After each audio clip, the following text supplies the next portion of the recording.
Just wanted to, check in. Obviously, I know what time to call you when you're not going to answer and the reason. I would like to talk to you sometime at your convenience. Obviously, I want to know, what happened with Angel. If hopefully those people took her. You notice how I'm assuming, that she's not going to be able to, Angel's not going to be going back with my mom. Oh, you're beeping on the other line. Maybe you're beeping. It could be a telemarketer.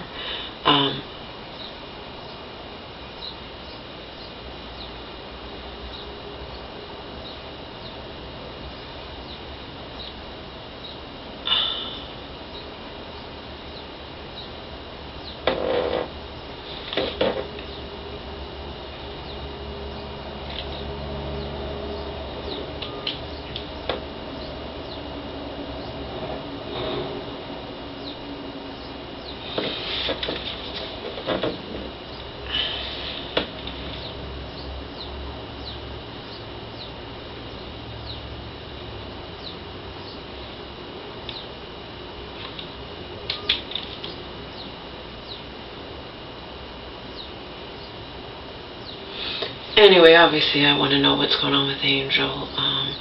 I would like to talk to you sometime at your convenience. I don't always answer my cell phone. I'll probably try you some other time if you even listen to this. Just wanted to, again, I miss you. I miss how we used to go to the movies sometimes and stuff, and just, you're always nice, and you helped so much with me and my mom and the dogs, and taking me to the store sometimes and all that crap. It doesn't go unappreciated. It really doesn't, Donna. Anyway, I hope Angel's okay, and I really, if you ever have the time, because you live right around there, tell me if Marion's put my mom's house up for sale, please, if you know. My mom was moved somewhere else. I don't even know where she is. I'm back at square one. Anyway, take care. I definitely am going to talk to you sometime. Hopefully you'll get this message. If I don't answer, it's...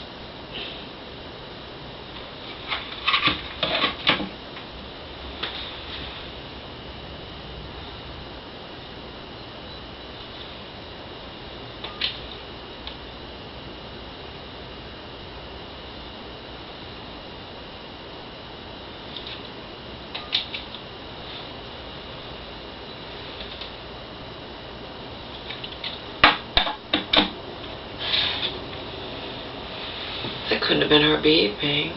I don't think, because I blocked it. I think I blocked it. I don't know, it doesn't matter. Blocked it or didn't block it.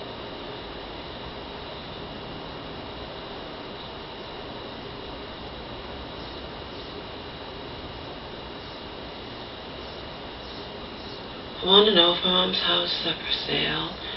And obviously I want to know that Angel's okay.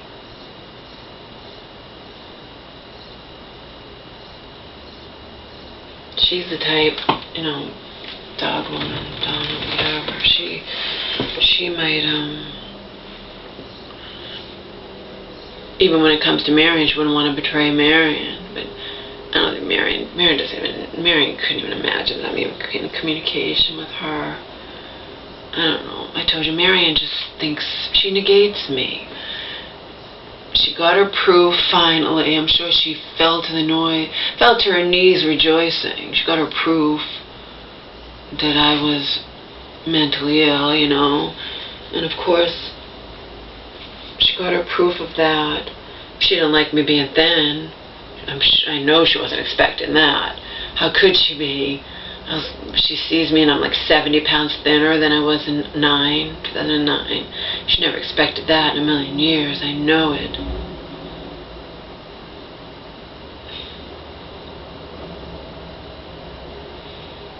But regardless, doesn't matter. Doesn't matter because she got her proof, that I'm crazy or whatnot. So she doesn't think I'm any threat or anything to her. To her plans.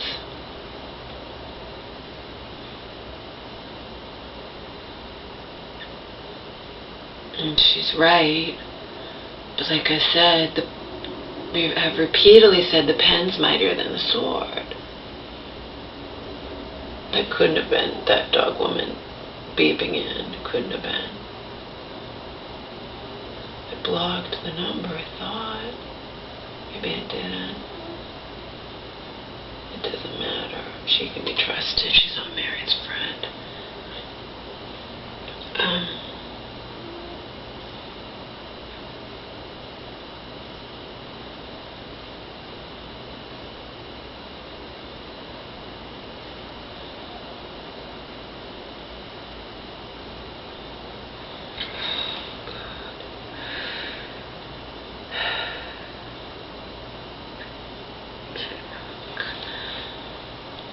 Fist of rage, 1 foot in the grave, fist of rage, far from saved. I'm a razor blade slitting through a blade, wrist of hate. Razor blade slitting through a wrist of hate.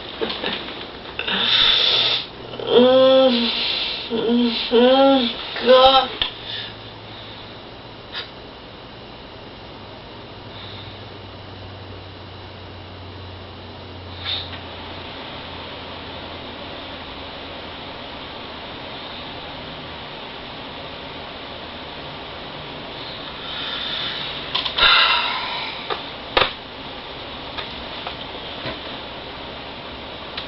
Homer's over there sleeping. He's happy.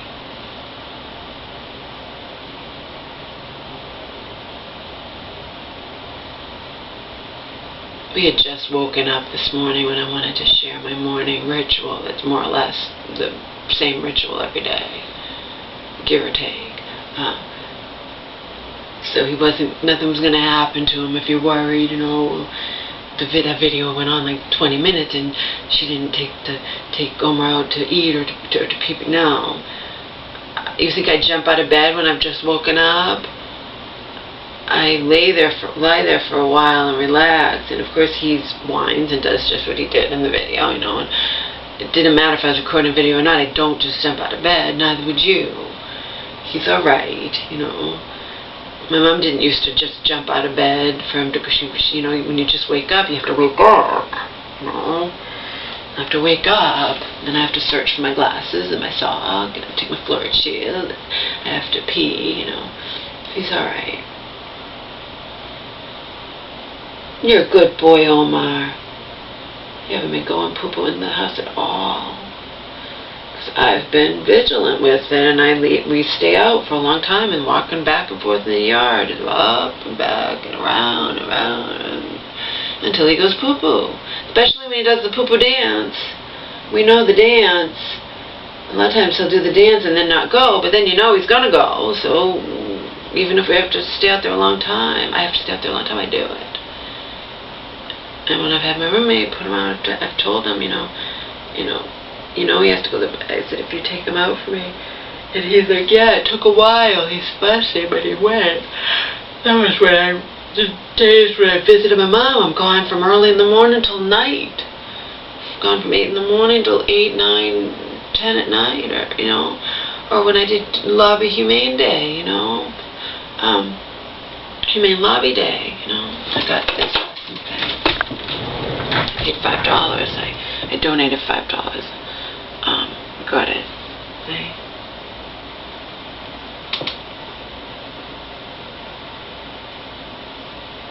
Donate $5 ahead of time. I can donate anything. The minimum is $5, and I'm not even remotely rich, so $5 is about it. That's what I do.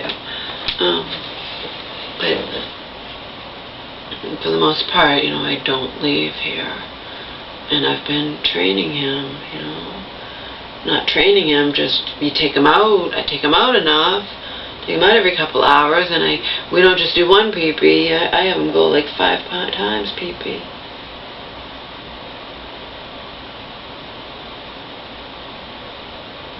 Get it all out of his system. I haven't seen pee around here lately. I haven't seen poo-poo. That's why my mom couldn't get through her head. And it was impossible to get it through her head because she just couldn't think that way, you know. She didn't want to take him out so often.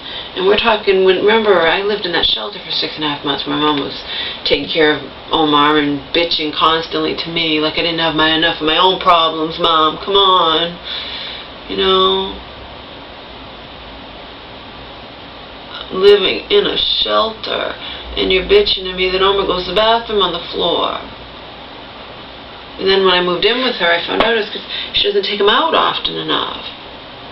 If she doesn't take him out often enough, he's going to go on the floor. And when she didn't pay attention to the pee, I saw pee in all different places that she didn't even notice it. So it dried. I'm sure I have a bad sense of smell. I always have, but I'm sure that house smelled disgusting to people who came in who didn't live there.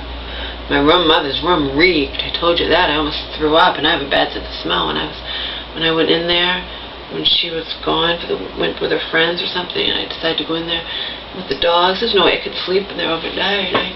It reeked in there. Oh, it's disgusting. Disgusting. The idea of Marion or her kids girlfriends or whatnot or whomever, packing up my mom's clothes and her stuff.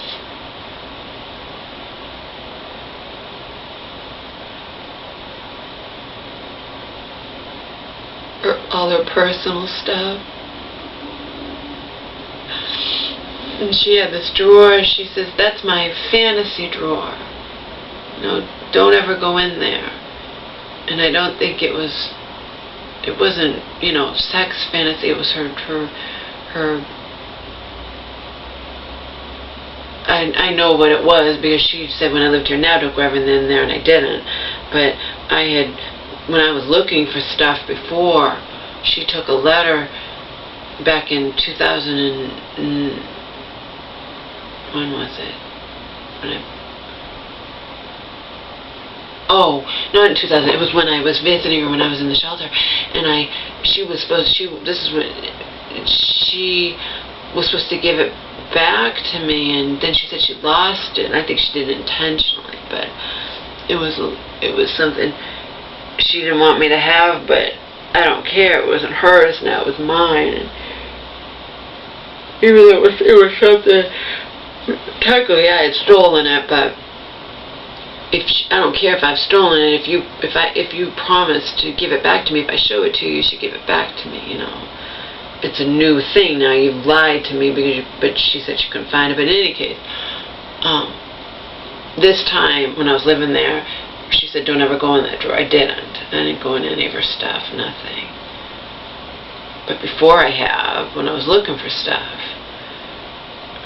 Remember when I was looking for the power of attorney that she was going to rip up? She gets it and then she was going to rip it up, and I wasn't going to let her do that. That was my key into what Miriam was really up to, you know?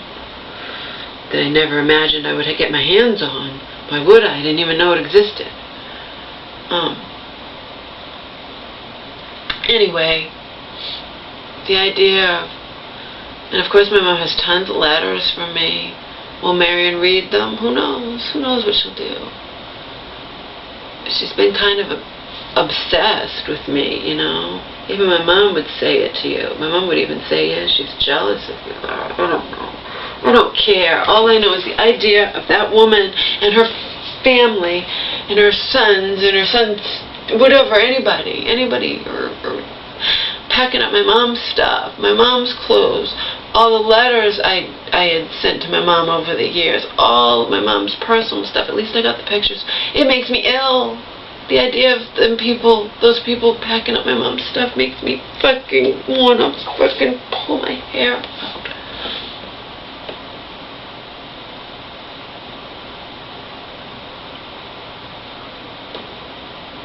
And what will Marion do with it all? Who knows? Probably throw it all away. Give it away, throw it away. Makes me ill. It may have already happened. Tell me, oh yeah, it went fast. There's already new people living there, Laura. You know, I mean, remember, Marion's in the loop. Marion knows what's going to happen to my mother. It's just me that doesn't know. And Cheryl, and my mom's social worker who can find out, you know. This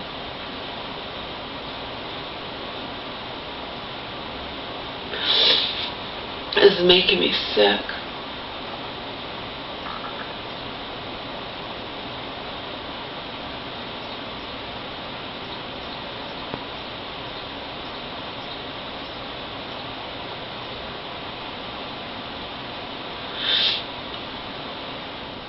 I do miss Dog Woman. She wasn't a good friend, but you know, she used to listen to me, and we'd go to movies sometimes, and she was just so, you know, helpful with everything. Even me, I would have problems. My mom couldn't, I don't know, my mom could even have a dog if there was no Donna, there was no Dog Woman, because my mom couldn't even put the goddamn drops in Angel's ears, you know, and I had trouble doing it. Donna had to show me. She had to come over. I'm like, I'm sorry, you know, but I'm not used to this. I haven't had any, I can't do it. I don't even know where the hole is. I couldn't find the hole in the ear, and I was afraid, and, you know, I never had to do that with Omar. The irony is, coming here, I actually took him to the vet, and he had some kind of little ear thing, and I did have to put drops in my own dog's ears. I had never had to do that before, but I did.